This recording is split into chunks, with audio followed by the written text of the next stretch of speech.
Hello, friends. Have you ever gazed up into the night sky and wondered at the possibility of life on other planets? What marvelous beings might exist out there, hands extended in friendship, awaiting the moment when we humans take our first tentative steps into space? What tales will be told of that glorious day when we are first contacted by our brothers from beyond the stars?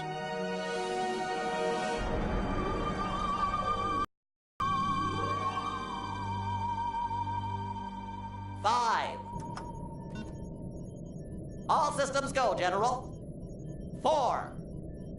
Come on, baby, show us what you got. 3. What the hell? 2. What in the blue blazes is that? 1. No, wait! Stop the countdown!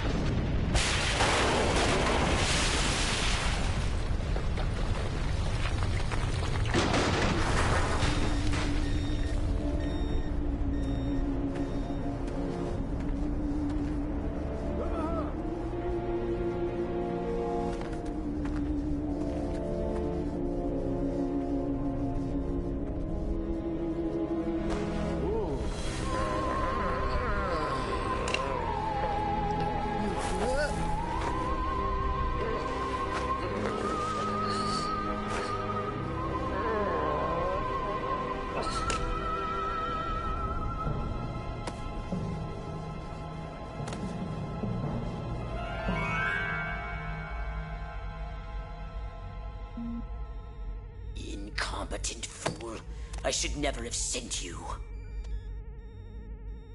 What's shaking, Pox? You look a little, what's the word, constipated. Let's just say I hope you turn out to be less of an evolutionary dead end than your predecessor. You lost me. Shall I tell you a secret? Few of our people know this, but the DNA patterns in our cloning banks are becoming more and more degraded with each new clone. That's bad, right? Only if we want to retain our immortality through cloning. Of course it's bad!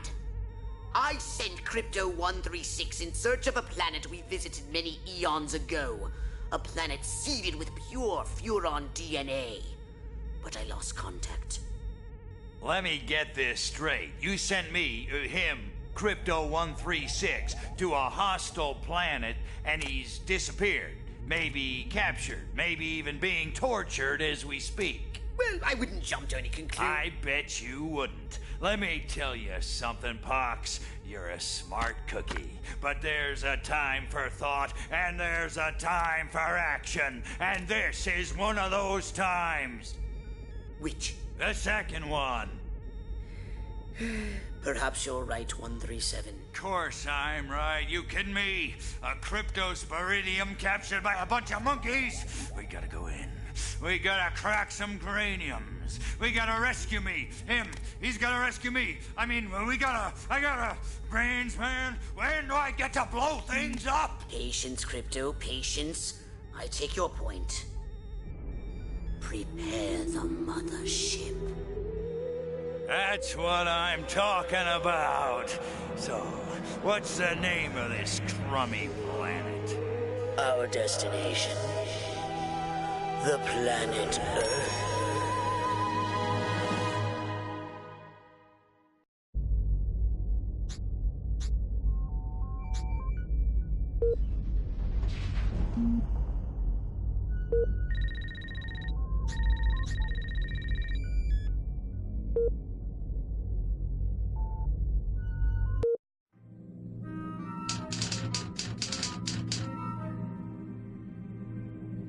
At ease.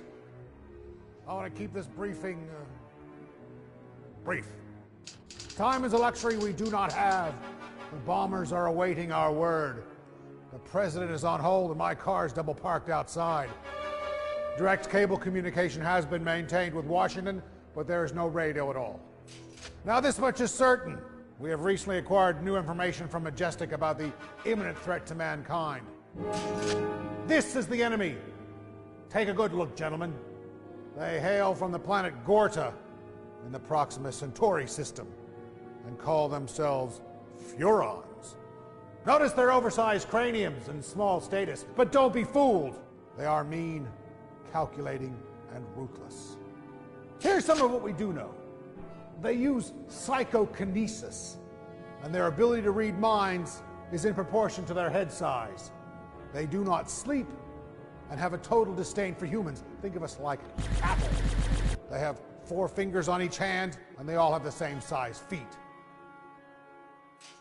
But that's not the worst of it. Their technology is generations ahead of ours. Their air power is superior, and their arsenal is frightening.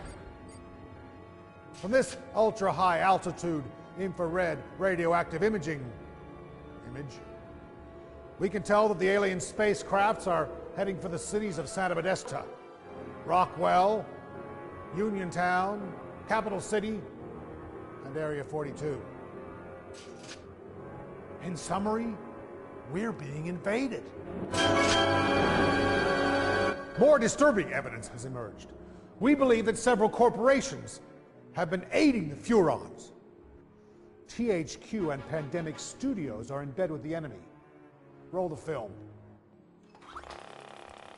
From their innocent-looking headquarters in Brisbane, Australia, comes mankind's greatest threat.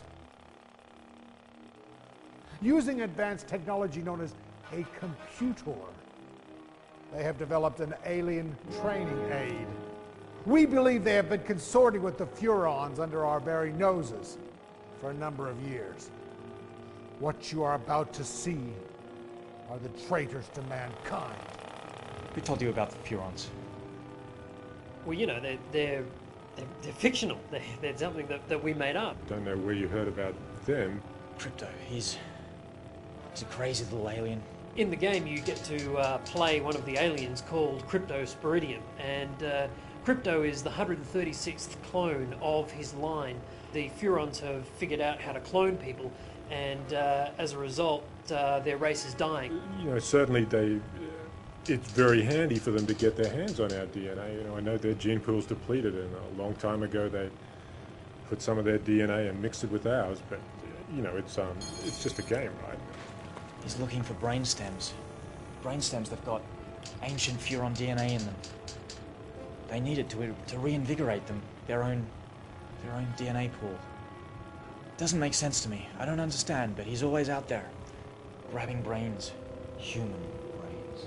In real life, humans wouldn't stand a chance. I mean, you know, they're just puny and ineffective and pathetic, really. And an alien race of any substantial power, especially the power to traverse the interstellar reaches of space, would have absolutely no trouble conquering humans. So, in the game, that's kind of the direction that we went. It's funny also because it's the 50s and everybody laughs at the 50s. Everyone can see that's funny.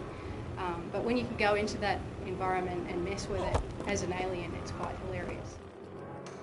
The lack of remorse is chilling. Pathetic humans! That's what they think of us. Well, let me tell you something. We ain't gonna get pushed around by no little four-fingered, big-headed midgets whose sole intent is to steal our NDA. DNA. Whatever! Roll the film! Pathetic humans. All around town, you see them doing chicken dances. It's the Furon. He gets into their minds, their weak little minds. We realized when we were making the game that any alien was bound to have superior mental and technological power. The Furons have psychic powers in the game we're making, of course. They don't really exist. For instance, they have telekinesis. They can pick up objects and throw them around. It's one Furon, Crypto. He uses psychokinesis and picks up the cows. I don't know what he does with them. Why the cows? The ability to create illusions in the minds of humans. They can project an image into the mind of other humans of a human disguise. They can walk amongst us. You would never know there's a Furon amongst you.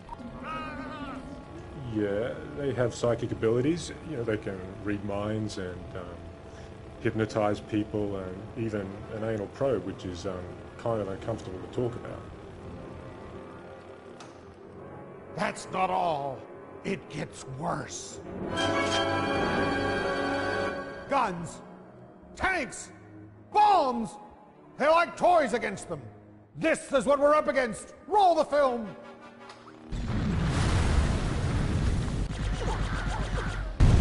They've got some pretty cool weapons, there's no doubt, particularly from the UFO. Well, UFOs definitely beat cars, there's no doubt about that, and gives you a much better view of the city and a bit more destructive power, and even on the ground, using a jetpack sure beats walking. You've got your classic death ray, which is just sort of singeing through buildings and cars.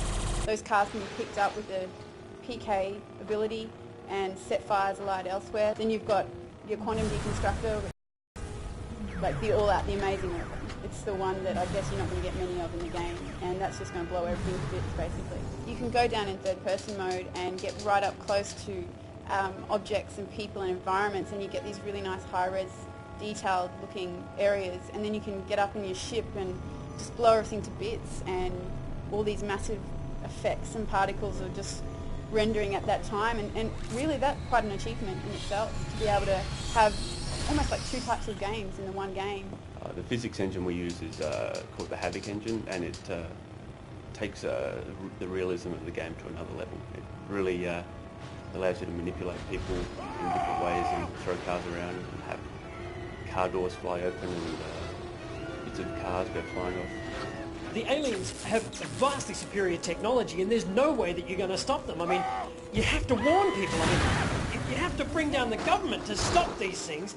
You're gonna have to do it! The government are trying to cover up what's ever all these strange occurrences that are happening in and around USA to keep the population calm, but I don't think they really know either.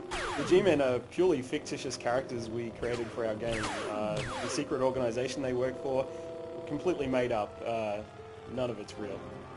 There'll be panic. There'll be chaos. They'll destroy all humans. Somebody ring my wife. I won't be home for dinner. Listen, there's no room for your mother in the bomb shelter. I gotta go. The whole world is waiting, for this will decide the fate of civilization. All humanity, whether we live or die, will depend on what we decide here in order to remind ourselves what exactly it is that we're up against. I asked the boys in the lab to cut together this next piece of film.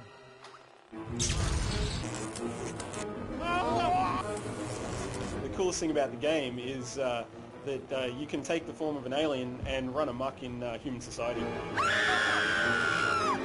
50s America, I mean, let's face it, you've seen them. They've totally got it coming.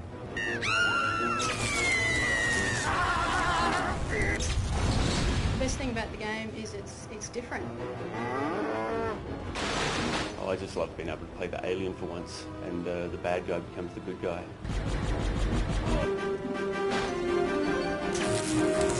I love just getting in the UFO and just blowing stuff up.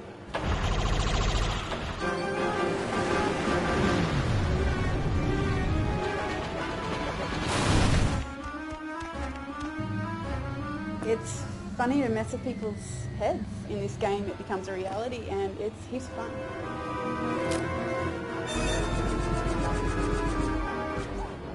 I don't think you understand the kind of power that these guys have. I mean, they've got one mission on planet Earth. They've got one desire, and that's to destroy all humans.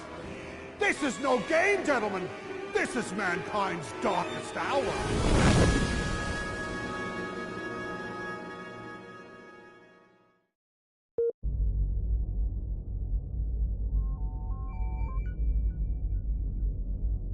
Mm-hmm.